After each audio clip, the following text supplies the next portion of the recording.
It is incredibly easy to look at a towering stack of required reading and just feel completely crushed. When treated as an obligation, studying becomes an overwhelming weight that hides its potential as a precision tool for the mind.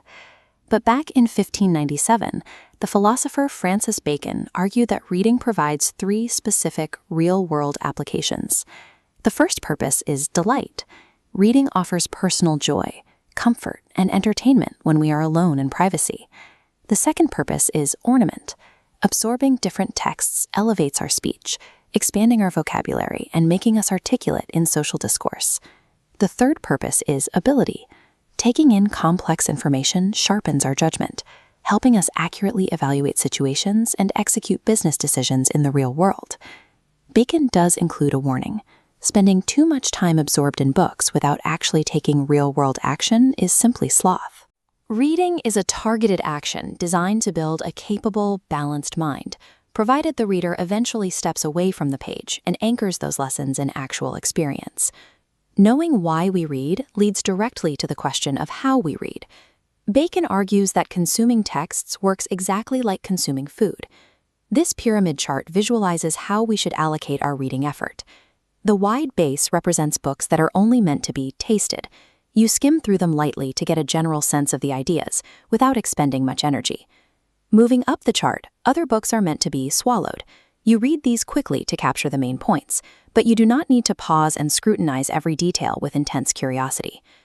At the very top is the rarest category, books meant to be chewed and digested. These texts demand deep, diligent, line-by-line attention until you fully absorb their meaning.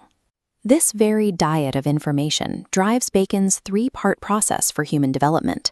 First, the act of reading broadly builds a full or well-rounded person, stocked with facts and perspectives. Next comes conference or active discussion. Debating ideas with others tests your recall, training you to be quick-witted and ready to respond under pressure. Finally, the physical act of writing strips away vague notions. Forcing yourself to organize thoughts onto paper makes your thinking exact and precise. True intellect requires this complete metabolic process. You consume the right diet of information, test those nutrients through conversation, and refine them into solid structure through writing. Bacon's final argument treats literature as a targeted medical prescription. Just as specific physical exercises cure bodily ailments, like practicing archery to strengthen the lungs, specific subjects cure specific mental defects. If a student suffers from a wandering wit, meaning they cannot maintain focus, Bacon prescribes studying mathematics. The logic relies on strict discipline. In a mathematical proof, even a tiny lapse of concentration forces the student to start the entire problem over from the beginning, physically training the brain to hold its attention.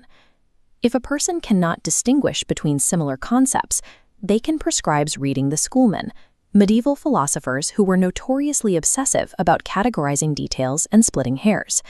And if someone struggles to connect pieces of evidence to a broader argument, they should study lawyers' cases, which explicitly demonstrate how to build logical chains.